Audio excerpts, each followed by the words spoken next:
All right, here we go for the war summary, April 20th to the 26th, 1917 for LiveStream 117, the after hours. I also mentioned last week that I was going to try to integrate some of William Aarons's material from his the Aarons translation nutrition, the ATA. I'm going to record it separately and still try to figure out how to integrate things going along, but it's going to be interesting this week. Well, you're going to obviously have already seen who's ever stuck around, is that we had a live segment for the ATA, and then we have this. I'm going to be doing a recorded bit later on. So, geez, I wonder if I should make it as one big giant swoop. Oh, we'll see how it goes. We'll see how it goes. Maybe I'll pause and read a bit of William Aarons' stuff and whatnot. Maybe that's how I'll integrate. I don't know. We'll see how it goes. Here we go. The French advance continues to be the big event of the day's war news. Oh, yes. Now, remember, we were talking about this as well. The Nivelle offensive started on the 16th of April. I understand that the newspaper is going to be a little off, like maybe a day off, but they're pretty darn quick. Let's be honest. We've been noticing that quite a bit. I think they were mentioned the taking of Vimy Ridge the day after the Canadians had done it. I think they were mentioning it on the 10th. So that's pretty cool. So anyways, remember, Nivelle said that he was going to call off the offensive supposedly after 48 hours if it didn't work.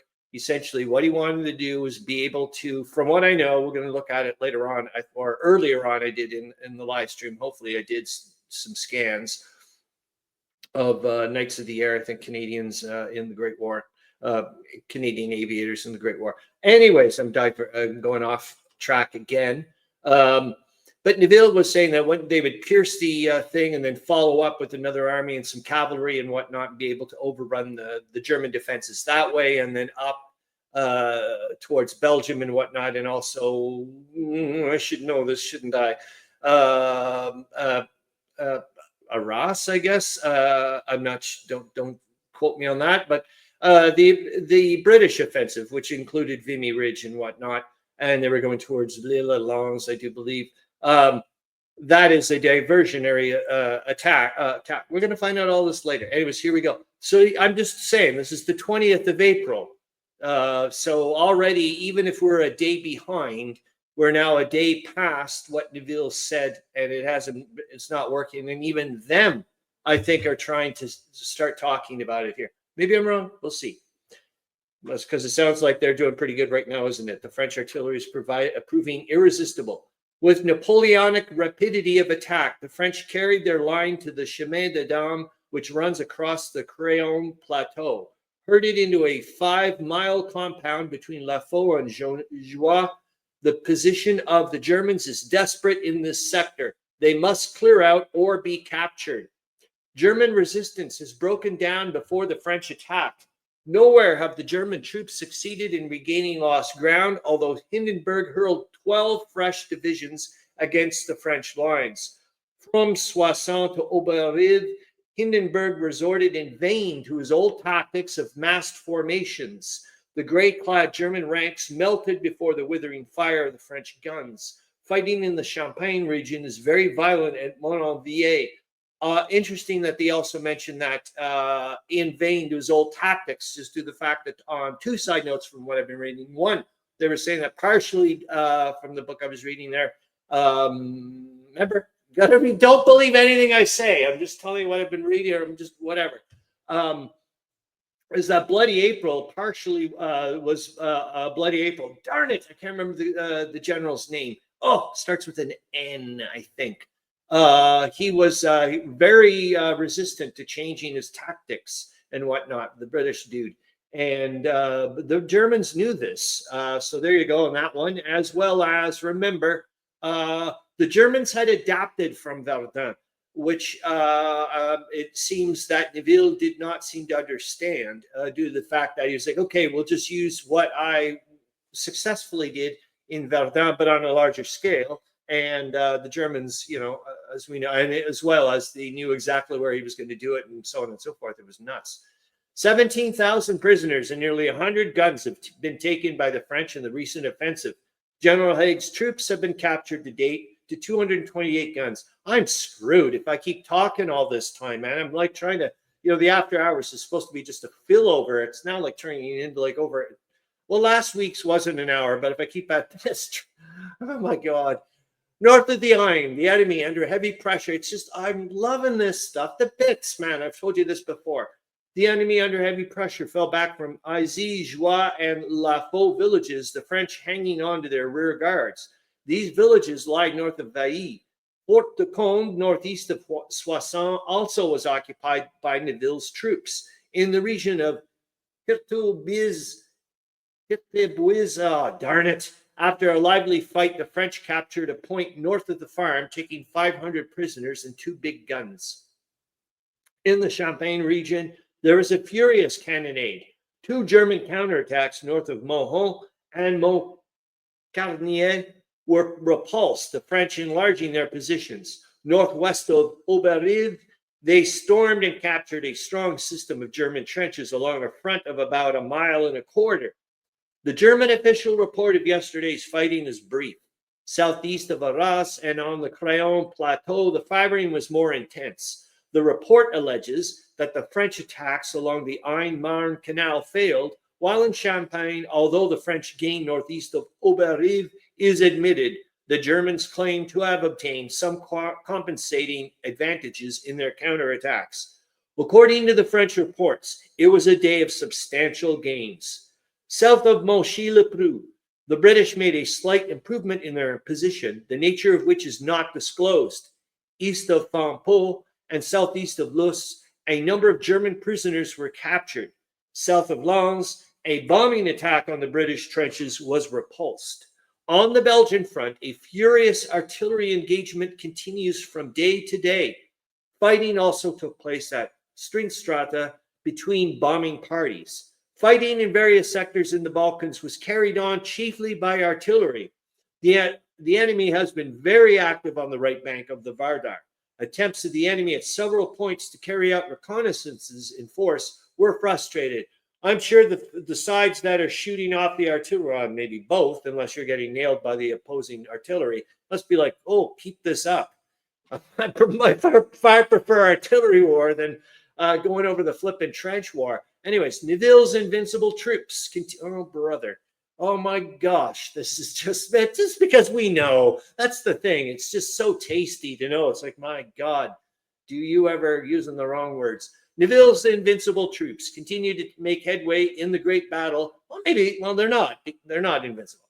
In the great battle, I'm saying they're pretty darn good, but it's like, ouch. That is proceeding between Soissons and the Champagne region. They're pushing northward on Laon, pressing the enemy back from the Crayon Plateau and extending their gains around Rheims and Moronvillers.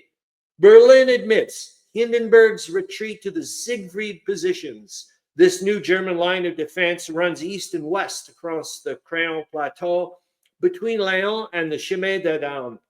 The French have penetrated north of the Ain to a maximum depth of 4 miles. Oh my gosh, look at that little dot. Reminds me of when I used to do that. 600,000 French troops have been used up in the big offensive, according to a Berlin official statement. The Germans last night evacuated the dangerous angle north of the Ain, according to a dispatch from Philip Gibbs. Following the capture by the French at Fort de Combe, the position of the German defenders became desperate. In this sector, the French are pressing on to Annecy-le-Château on the main road to Laon. The Germans are counterattacking with increasing violence, but in no case has Hindenburg's mass formation succeeded. Between Saint-Quentin and the Oise River, the artillery fire showed signs of increased activity. To the north of Gergier, which lies south of Saint-Quentin, the guns were particularly active. North of the Ain, because I'm already looking up at Gergier, if it's Gerge, you get the idea. North of the Ain, further progress towards the Chemin des Dames was made, the French seizing the village of Sancy, which lies about midway between Joie and La Faux. In this triangle, formed by Soissons, Laon, and Berry-au-Boc, of which Laon is the apex, the French are subjugating the enemy to heavy pressure. In the Ali and Hertebise region, A violent German attack supported by guns were repulsed by the French artillery and machine guns. The guns are very active in this area. In the Champagne region, the enemy is putting up a stiff fight, but despite a stout resistance, the French improved their positions in the Moronville wood. In the Argonne, a great number of German dead were found when the French penetrated to the second line of trenches. Damn it. What is that? The Eastern Front Triangle. Warsaw, Ivanograd, and, oh, Chutes and Ladders. Probably something south of that. Anyways, north of the, it's going to drive me nuts. North of the Aisne, in Champagne, in the Argonne forest, heavy fighting between the French and German armies is in progress. Since the opening of the French offensive on Monday last, 19,000 prisoners and over 100 guns have been captured by Neville's troops. Now, it wouldn't be, couldn't be Łódź. No, it's not Łódź. I don't think it's Łódź. That's too close to Warsaw. Ivanograd. Anyways, I'm doing it again. It was a quiet day on the British front. The guns alone broke the calm that has succeeded the Battle of Arras. Oh my God, it's Brest Docks. So I was wrong. It's actually north. Okay, that's it. It's that one there. The bringing up of guns and supplies necessitates a break in the fierce fighting of the past 10 days. This is not a war in which the advance can be maintained indefinitely. Oh, I love this. That's our, you know what I mean? Oh, jeepers. Until our attrition or weakened morale reduces the enemy's defensive to the breaking point, there will be no spectacular rolling up of the German lines. Yeah, you got to bring up your artillery, man. This is so cool. And then you all, oh, geez. The 18th Turkish Army Corps, which has been threatening the British advance up the Tigris, was routed in a big engagement on Wednesday last. During the night, General Maud's troops forced the passage of the Shat el Adem and fell upon the Turks next morning on the right bank of the Tigris. Pursuing the enemy, the British, up to Thursday, captured 27 Turkish officers and 1,217 men. Owing to the exhaustion of the cavalry, the Turks succeeded in saving their guns. The enemy was completely routed, but owing to the heat, the British cavalry was unable to continue the chase. The main position of the Turks was about 12 miles southeast of Samarra, about 60 miles northwest of Baghdad. The Shat el Adem is a tributary of the Tigris, rising in the Persian mountains and flowing midway between Tigris and the Diyala. In ancient times, the lower tributaries of the Tigris, the Adem and Diyala, became, through canalization, great waterways for the territory that lies between the Tigris and the Persian border. These canals are no longer serviceable. If that was done by the Persian Empire, Cyrus the Great and all that stuff. I wonder, because I'm sure they were into that. In the southern Palestine, the British on Tuesday last advanced north of the Wadi Guz, about 50 miles southwest of Jerusalem, and captured Turkish positions along a front of 6 miles. Warships assisted in defeating the enemy. The battle is still proceeding. On March 27th, the Turks barely escaped disaster at the hands of the British in a battle near Gaza. Conference of Allied Premiers is concluded at Savoy, where the British, French, and Italian prime ministers met to discuss questions affecting cooperation between the Allied countries. The food problem in Britain yesterday reached another stage in the state control of supplies when, by an order in council, the food controller was empowered to take over any factory or other premises where food is manufactured. The strikes in Germany are still in progress. Oh, I'm just sorry. It's like proto-Soylent Green in a wacky, weird way. The strikes in Germany are still in progress and appear to be a growing danger to the government. According to an Amsterdam dispatch, the trouble has spread to the Krupp works at Essen. 20,000 workers in 4 factories in Greater Berlin have joined strikers owing to the refusal of Chancellor von Bethmann-Hollweg to meet a deputation of the workers to discuss terms of settlement. The movement has been engineered by the new Independent Socialist Democratic Party and has a strong political tinge. Austria-Hungary also has domestic troubles to contend with. The Germans in the Austrian Empire are opposed to conciliatory concessions to national and democratic tendencies that have been strengthened by the Russian Revolution. Desertions. from the German ranks are increasing in volume, the cumulative effect of which must be of grave importance to Hindenburg. The spirit of desertion inspires the frequent surrenders by Germans on the battlefield. Just on a side note, remember about William Aarons mentioning last week that he was like, boy, I find this awfully interesting that most of the dispatches right now are being signed off by Ludendorff. And here we are getting this other bit towards the Hindenburg. It seems like the Allies also bits on the PR thing with Hindenburg being the poster child. It's cool. That the shadows of defeat are darkening and depressing the German trenches is shown by the determined attempt made on Monday last by 500 German soldiers and sailors to cross the border into Holland. And let's be honest, Ludendorff looks like that cat, that sad cat. I don't know what that cat is. Garfield, isn't it? The deserters were overtaken and attacked by Uhlans, and German machine guns were turned on them. 38 of the deserters were wounded. The remainder were rounded up and marched back to the German lines. The mounted guards on the Dutch frontier have been doubled. Whoa, interesting. The military situation is distinctly encouraging, according to Lord Curzon in a speech at Derby on Saturday. Saying if you're playing the World War I SBI game, you'll give the other side 25 victory points. So don't do it. Don't invade Holland or the Netherlands, sorry. Although the end has not come just yet, Mr. Lloyd George, his colleague in the War Council, assures his hearers that there's no doubt that the operations of the past fortnight constitute a very considerable military victory. 4 million rounds of ammunition were fired by the British artillery during the recent fighting.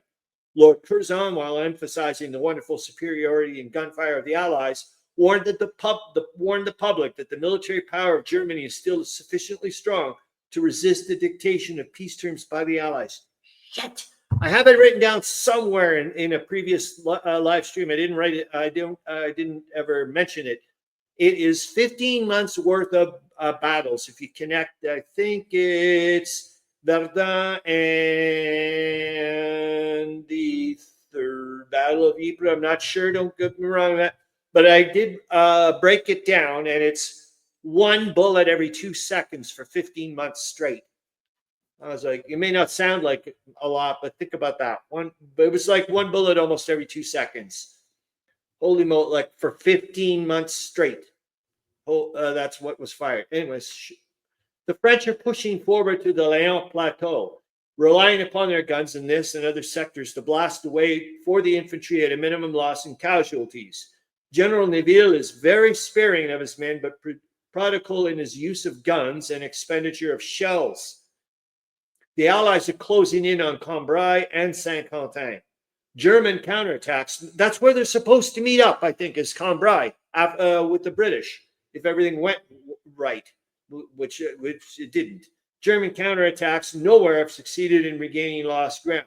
Night and day, the enemy is harassed by the fire of Allied guns.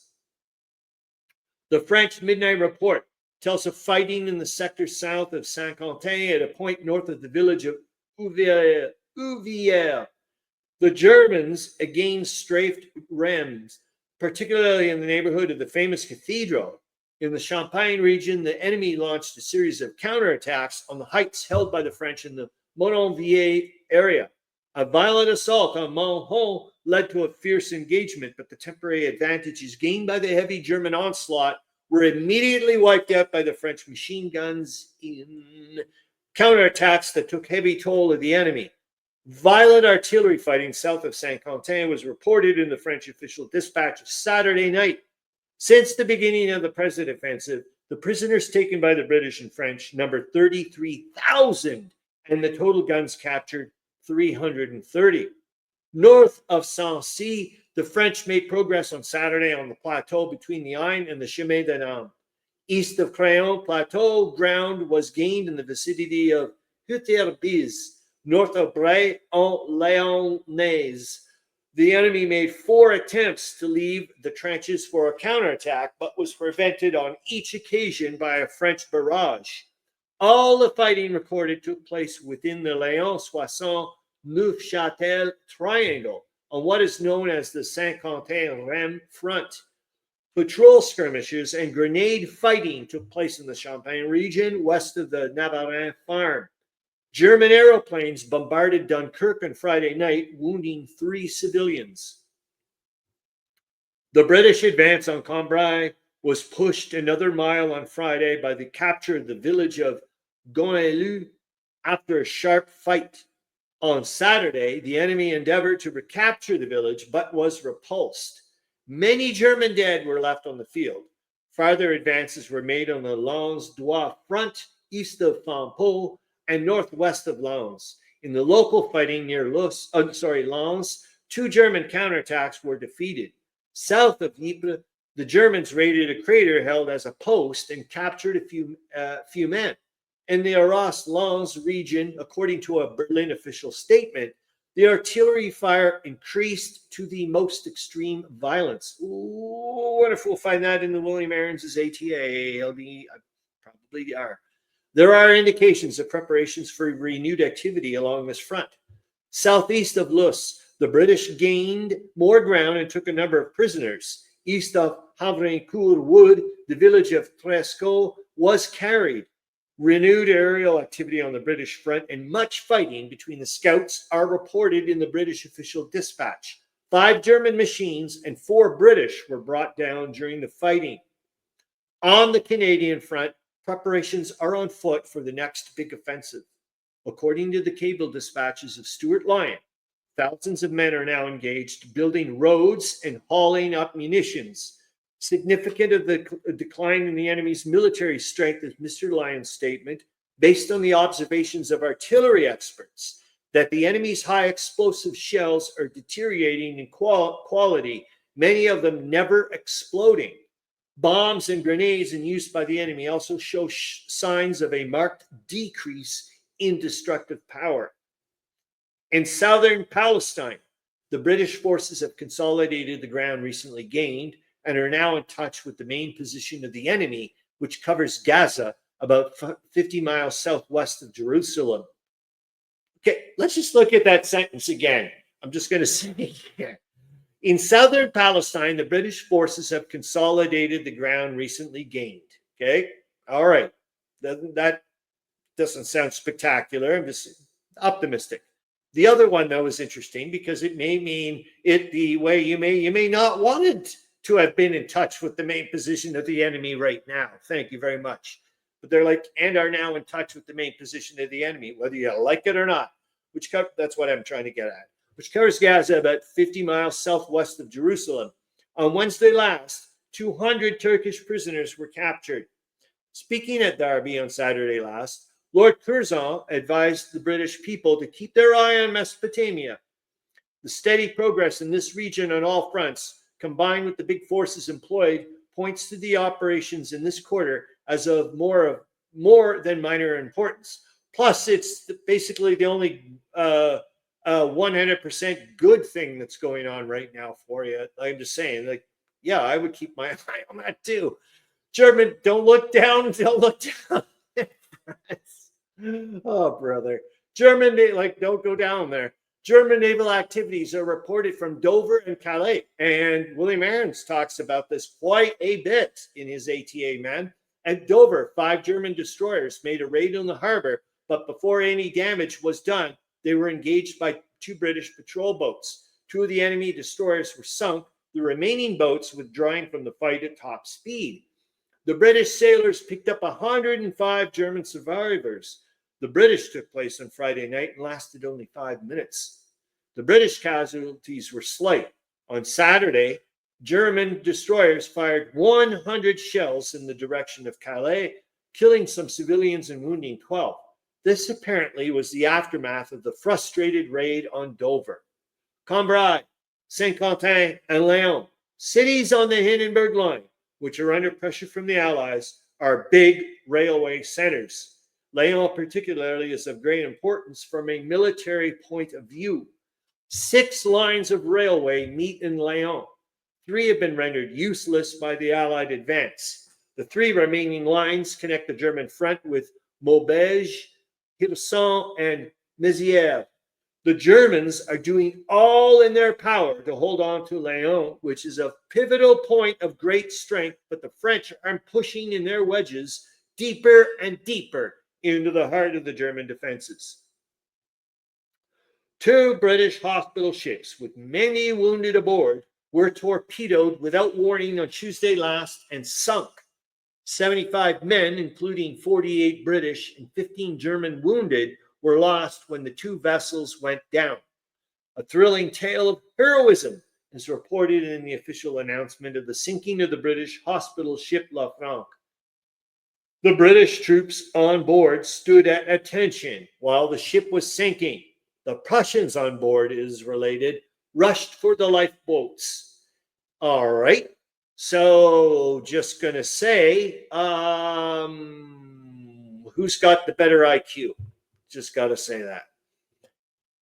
Heavy and continuous fighting on both banks on the Scarpe is the big news from the Western Front. General Sir Douglas Haig, in his midnight dispatch, reports the capture of Guillemot, south of Monchy-le-Preux, and also reports progress southwest of Lens. A marked feature of the day's fighting was the determined counterattacks by the enemy, in which the German losses were very heavy. Put it this way, if I was one of the Germans getting on the lifeboat, I probably would have yelled, "Encore! Encore!" waved away. Anyways, the British yesterday at dawn resumed the offensive along an 8-mile front from a point south of Vimy Ridge to a point south of Croisier. 1,500 prisoners have been counted so far, and the fighting continues. The 141st Pomeranians surrendered in big batches after a feeble resistance, and a battery of field guns was captured. It's weird because the only thing I know of Pomeranians are dogs, so it's like, whoa. The second phase of the Battle of Arras, known as the Battle of Douai, opened shortly, or maybe not, based on the way I pronounce things, opened shortly before 5 o'clock, the heaviest fighting taking place between Gavrelle and Croisier, which I think it's 3 ways I've said it in 2 paragraphs. Anyways, along both banks of the Scarpe and around Monchy-le-Preux, which the Germans had made repeated attempts to recapture.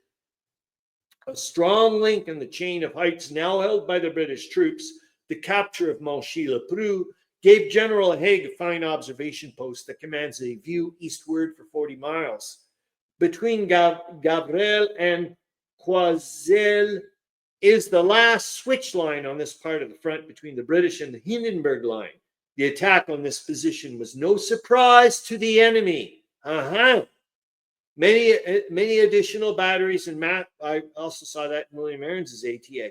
Many additional batteries and mass formations of machine guns were brought up to meet the British assault. Strong reserves stiffened the German defense and made the task of the British one of the exceptional difficulty. It was an open fight on parts of the front, as the enemy had no dugouts to shelter him from the deadly artillery fire. Casualties were higher and prisoners fewer on these sections of the line of battle. The assault broke upon the Germans before they had time to complete their trench defenses. The villages held by the enemy bristled with machine guns. And like the guy said, keep your eyes on Mesopotamia. Hindenburg's line of defense is no longer a well-defined line of trenches, but a series of fortified positions in villages and little redoubts and saps around which the fighting rages. Sometimes these little fortified places are completely isolated, the German defenders fighting on after they are surrounded, in the belief that relief is at hand. The clearing out of these numerous units is an arduous and dangerous task for infantry, and is generally entrusted to the artillery. Oh yeah, they've got to call up the artillery, hopefully get airplanes to spot the areas. Of course, now they're into formerly German occupied territory, which is what the Germans are used to. They basically, anyways, I'll shush. That's right. I'm going to, and stop trying to use that bloody word. Anyways, Canadian troops took part in yesterday's fighting on the Arras front. On the northern end of the line, at the electric station to the west of Amiens, the enemy was so strongly entrenched behind artillery and machine guns that the artillery was signaled to prepare the way for the waiting infantry. Stuart Lang, in a midnight dispatch, says that house-to-house fighting followed the bombardment of the electric station at Avion. The Canadian line is now close up to Avion, a southern suburb of Lens.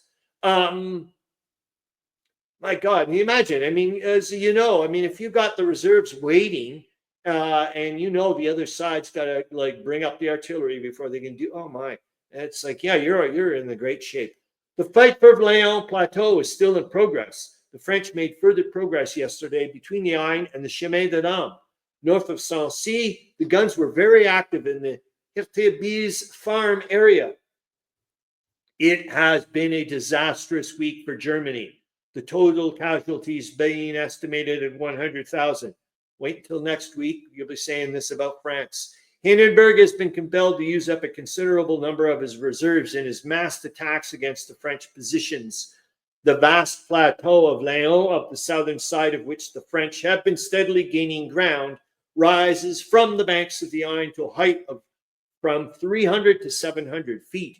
It'll be neat now is because I am actually almost like the foot is going flipped around or the table is turned.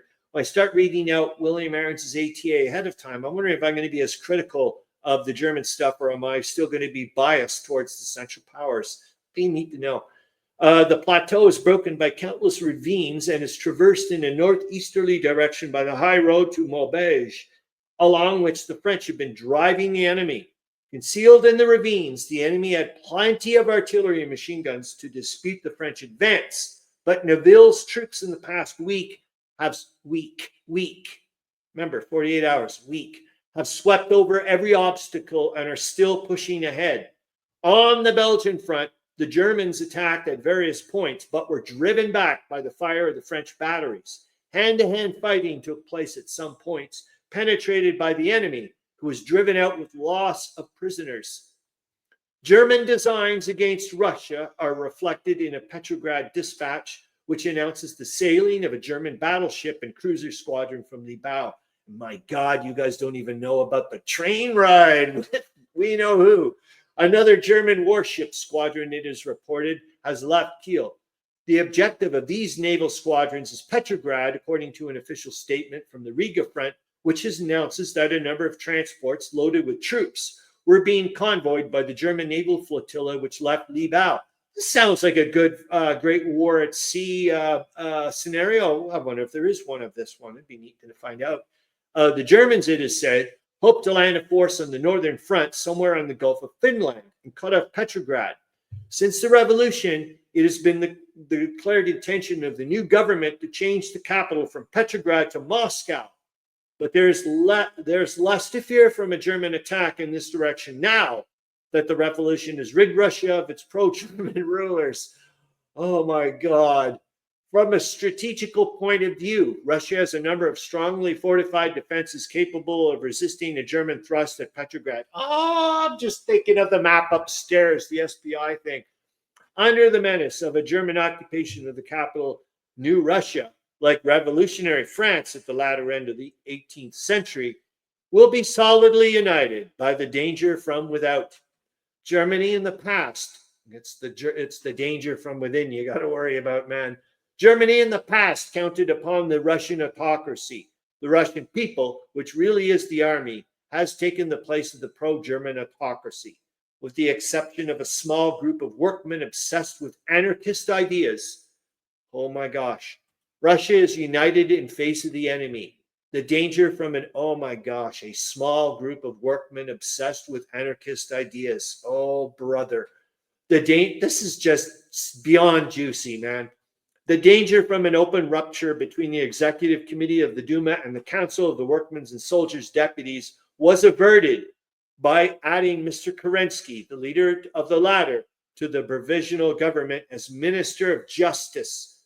The inclusion of this labor leader in the government has had a restraining influence on the extremists and secured more stable conditions of government. Oh, we get to watch this week to week and just watch this fall apart in slow motion. It's going to be unbelievable. Where am I here? In an interview yesterday, Mr. Kerensky emphasizes the fact that the Russian people are today more united and determined than ever in their resolve to defend their country against the German invader. Blows me away, man. We're not even talking about the Tsar anymore. Like, my gosh, it's like, I don't know if he's in Siberia already or whatnot. Is that where he goes? That little, like that little house. Anyways, German resistance to the British advance on the Western Front is stronger and more stubborn. The Drucourt-Quéant line is not yet completed, and the enemy is fighting desperately to hold up General Haig's offensive, while the armies of forced labor in the rear are working night and day upon the trenches and gun emplacements. Big German reinforcements were hurled yesterday into the breaches made by the British, and counterattacks in massed formation succeeded in some places in regaining lost positions. Fierce fighting took place at Guimap, southwest of Monchy-le-Preux. This village was captured, lost, and retaken on Monday, and is being held by the Scottish defenders against repeated assaults of the enemy.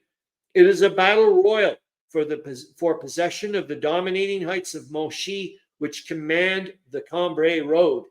On the slopes of Monchy, in the little wood called Bois de Sable, 4,000 fresh German troops gathered for a counterattack were sighted by the British aerial scouts.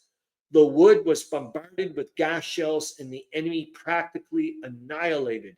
Well, there's a perfect example of that working well, isn't it? Maud of Baghdad, as he is known in England, has met and defeated the Turks in a big engagement at Samarra on the Tigris, about 60 miles northwest of Baghdad. I'd love to know what the Turks call him. The enemy was strongly entrenched on the right bank of the river and defended his fortified positions with great bravery and tenacity. Fighting all the way from Istabalat, the British occupied Samarra railway station on Monday morning and seized 16, holy moly, that's a lot, 16 locomotives and 224 railway trucks. 2 barges containing munitions also fell into the hands of the attacking force as the Turks hastily retired after destroying as much as time permitted. Hand-to-hand fighting took place as the Turks made repeated counterattacks, but despite their stubborn resistance, they were driven from their elaborate defenses and dugouts with heavy losses. A number of prisoners were taken.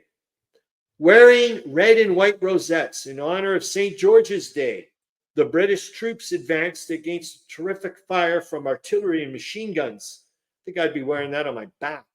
Taking cover in wrecked trenches and shell holes, or in my underwear. I'm just saying, I wouldn't want to have like a target-y looking thing. It doesn't really matter, does it? There was so many freaking bullets back then. By then, taking cover in wrecked trenches and shell holes, they fought their way with great dash and bravery, inflicting terrific losses on the enemy. Hindenburg's orders to his troops were to hold their ground or die, and they died literally in thousands as they counterattacked in successive waves. The heaviest counterattack by the enemy was above Fontaine-le-Croisier, where the British were hard-pressed and forced to yield ground on Monday evening. During Monday night and Tuesday morning, the British returned to the attack and drove the enemy back with heavy losses. In this sector, 1,600 German prisoners were taken. Among the prisoners, the belief is strong that the war can't last much longer. So that would have been, so that would have been Wednesday night and Thursday morning, our time in our universe. The capture of Samarra railway station gives General Maud possession of the northern terminal of the Baghdad Railway. Whether the railway beyond Samarra has been extended since war broke out has not yet been disclosed. I'm just going to say this. I'm thinking of the Developed Creek map for that area, and holy moly, from just down where the, that's pretty. They've really gone far. Holy smokes. From Samarra, the route of the Baghdad Railway runs through Tikrit and Mosul, thence westward to Ras El Ain, the present railhead. There's another break between Adana and Boulourou, where a tunnel 18 miles long through the Taurus Mountains was incomplete when war broke out. Remember, we spotted that a long time ago on the map. I was like, hey, is it there? And it really is. Dave Schroeder actually has a break in the rail thing. Oh, it's so awesome. Even mentions it in the news, in the rules, that you've got to, detrain and then entrain again, and so on and so forth. It's really nice. From Burgulu, the railway is completed to Karahisar, a junction where the Constantinople and Smyrna trains meet. From Constantinople, the lines run through Adrianople to Berlin. Darn it! There's the Maritsa River. It's not here. It's in the Balkans, I do believe. I'd love to find out. There was an area where the British kept bombing the living dickens out of a bridge, or tried to nail to break up that railway. I think they were successful. The Turks have been reinforced in southern Palestine. I'd love to find the bridge. Their strongly fortified positions extend from Gaza in the direction of Beersheba. The British are proceeding satisfactorily with the organization of their new position gained on the front of the enemy's main line. At Gaza, our artillery, assisted by aircraft, destroyed a Turkish munitions dump, just the way you're supposed to do it. Perfect. The extreme left of the Allied line has been showing signs of increasing activity for over a month past. The French official report states that on this front, held by the Belgians and supported by French guns, the artillery bombardment was intense yesterday morning. The extreme left rests on the British fleet. It is a melancholy and monotonous region, but to the Belgian it is sacred soil. All that is left to defend of his once smiling and prosperous country. The Belgian defenses have suffered so far to hold the left wing, a post of honor in the straggling line across the face of Europe. British aircraft bombarded German destroyers off the Belgian coast on Monday afternoon. 5 enemy destroyers were sighted between Blankenberge and Zeebrugge and were attacked by 3 seaplanes. A direct hit was made on one of the destroyers. 4 destroyers only returned to Zeebrugge. The encounter took place 5 miles off the coast. The victims of the recent German raid on Dover, including both British and German sailors who persisted in the fight, were buried yesterday with full naval honors. Wicked! Because William Aarons mentions this as well in the ATA. Even has a little translator's note at the end. I was like, whoa. And I didn't know he was going to do that. And I made a footnote when I was reading his stuff going, boy, I'm going to mention this. And boink, he does. And then boink, these guys do too. Awesome stuff. So in a weird way, this is getting integrated. I'm just not jumping back from article to article right now. It just happens because William Aarons was able to provide me with the material far in advance. So I was able to actually read it before I could do this, which is totally cool. Fighting on the French front yesterday was confined to artillery. Remember, progress. We're not perfect, but we're progressing. The French guns shelled the German batteries, I think so anyways, and organizations from Saint-Quentin to the Champagne region, destroying some of the enemy's batteries. Near Maronville, French troops that penetrated the enemy's trenches found them filled with dead. The Bulgarian Minister of War is quoted by the Berlin Volkszeitungs correspondent at Copenhagen as saying that peace is nearer than many think. In the opinion of the Bulgarian minister, peace has been brought nearer by the Russian Revolution and the entry of the United States. When, however, he adds that the entry of America withdraws supplies from the Allies, the Bulgarian minister is somewhat wide of the mark. That the Bulgarians would gladly escape from the German toils into which the Tsar Ferdinand led them may be taken for granted. Meantime, the Allies are not paying much attention to peace rumors. On the Italian front, the Austrians are growing more aggressive. In the Sagana Valley, oh my God, we're getting close to Caporetto. In the Sagana Valley, extensive movements of troops were reported behind the Austrian lines. At other points, the Italians repelled enemy raids and occupied an advanced position at Castanarizza in a surprise attack. The guns were busy all day. I mean, I'm sorry, but I'm just endorphin rush from hell. This stuff is amazing for me. Oh, I'm having a blast. Anyways, a big British offensive in Macedonia was opened on Tuesday night after an artillery preparation lasting 3 days. I can say is this. I hope to God everybody can find their what they love to do and get to really do it. Just go. Go nuts, man. Be relentless. Anyways, between the southern end of Lake Doran and a point northwest of Dolzeli in the vicinity of Salonika, The British advanced about 500 yards in the front of 1 mile. The enemy launched 4 counterattacks but was repulsed with losses. The British have consolidated the ground won. Farther east, the official report states, the British penetrated the enemy's lines but were unable to hold the captured trenches. Fighting continues. I'm doing the same stuff I did when I was a kid. You know what I mean? Like but now this is like real in a weird way. Anyways, heavy fighting continues along the Scarpe River, where the British have made further slight advances. The German resistance is stiffening, the tide of battle ebbing and flowing over the ground east of Monchy Heights, where thousands of German dead testify to the stubbornness of Hindenburg's defense. 15 German and 6 British aircraft were brought down in the aerial fighting that took place above the heads of the contesting armies. Ooh, that's a big difference. Remember last week it was the other way around. Well, not that much difference, but it was the British were losing every single time. I did notice an earlier one where the British were ahead by 1 plane, but this is monstrous. I mean, it's more than 2 to 1. Anyways, the fight for possession of the woods near Guimap hung in the balance on Tuesday. Parties of British troops, including men of the Argyll and Middlesex regiments, having been cut off from their main supports and giving up as lost. Wasn't it the Middlesex regiment that were on that ship, or part of some kind of ship that was about to sink? Remember a couple of weeks ago, and they, I think they sang, they did another tune, another bunch of freaks. Anyways, British freaks doing that. Having cut off from their main supports and giving up as lost.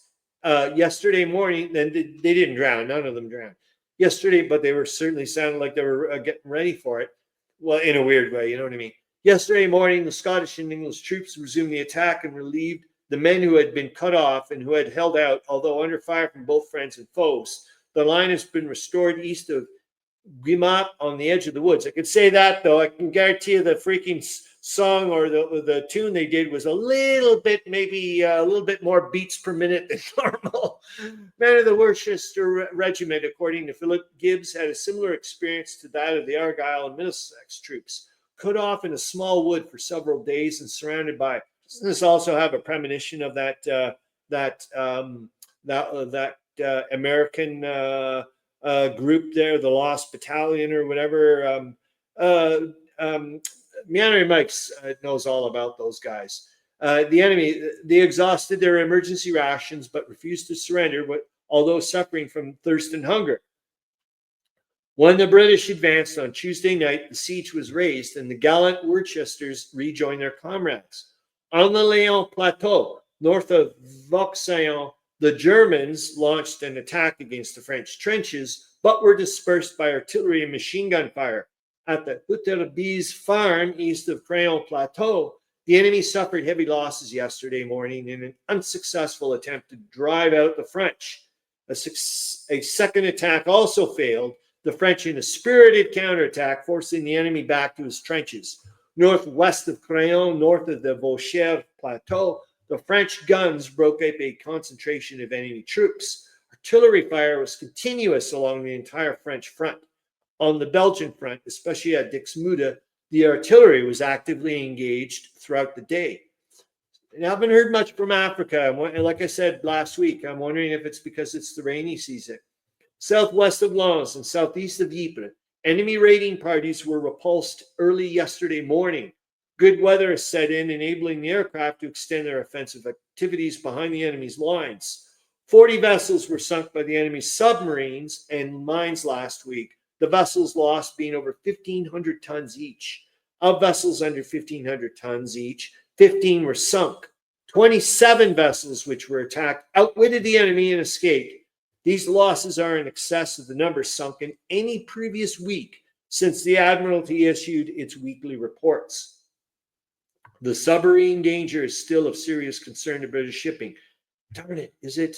I think it's the ATA, William Aarons' ATAs. I'm pretty darn sure. It sounds like the Germans know, are very knowledgeable of where the ships are and so on and so forth, like their routes and everything. It's quite interesting. Dunkirk was bombarded by, you know what I mean? I would like to find out on the counter bits. I find often we always hear about, the British, found this code book and were able, to figure out. Not the other way around. Did the Germans ever know anything about what was going on with the British? I know we know they did this, certainly did that with the Russians at the very beginning, but I mean that was for a lot of other reasons, Tannenberg and all that stuff. Anyways, Dunkirk was bombarded by German destroyers early yesterday morning. The enemy was engaged by British and French torpedo boats. One of the French boats was sunk in the encounter. The naval engagement off Dover on the night of April 20th was one that will thrill the outside world as the story of the fight is read. 2 British destroyers met and engaged a flotilla of German destroyers. 2 opposing destroyers were locked in deadly embrace, while the British sailors in the Nelsonian way boarded the enemy and fought the crew hand to hand. Oh, cool. On another boat, a British midshipman fought back German boarders with his revolver until help came and the Germans were killed. I'm just thinking of Richard Belitho books. And the Germans were killed or driven into the sea. The British destroyers that waged this unequal conflict were the Swift and the Broke, which limped back to port after their stirring adventure with 6 enemy destroyers, 2 of which were sunk. Damn, I loved it before he became a post captain. Then he kind of gets, I don't know, a bit moody. General Maud report. I'm talking about Richard Belitho. General Maud reports I haven't finished the stories because it started turning into a slog, and then I became a great war lover. That's what happened. General Maud reports having driven the Turks from the west bank of the Shat El Adem to a point about 17 miles north of its junction with the Tigris. In the fighting at Istabalat, over 600 Turkish prisoners and 15 guns were captured. The guns taking including 14 Krupps, 1,200 rifles, 500,000 rounds of ammunition, and other stores also fell into the hands of the British. An official report issued by the Turkish War Office admits that the Turks have retired to new positions north of Samarra. The Turks, acting under German instructions, claim a victory over General Maud's forces at Samarra, explaining that their retirement to the north of the town was in accordance with plans. I was going to say this. How quick do you think the British are going to clue in on how to use a Krupp? Pretty freaking quick. Anyways, the Germanization of Constantinople is reflected even in the war dispatches. The Turkish vizier, Talat Bey, is on a visit to Berlin. They're in some doubt as to the real purpose of the Grand Vizier's trip. In Copenhagen, the belief is expressed that Turkey is suing for aid against the advancing Anglo-Russian armies. New York will be a riot of color when the Anglo-French missions visit the city. A great welcome to the visitors is being planned, worthy of the occasion. The French mission on its arrival in Washington met with the most enthusiastic welcome. Well, the neat thing is it'll all be red, white, and blue, just different ways. Whoa, is that the last page? Holy smokes, I didn't even realize I had finished. Woof. Okay, well, that's the end of that. I'm going to stop it, and then I'm going to go on to the William Aarons' thing. But I'm going to hit the stop bit for this, but wait for part 2. All right, see you later. I am going to hit the pause and then go to the next. Yeah, I think so. What do you think? I'm going to hit stop. I think stop is a good one to do in recording. I mean, I'm a bit worried. Yeah, let's do that.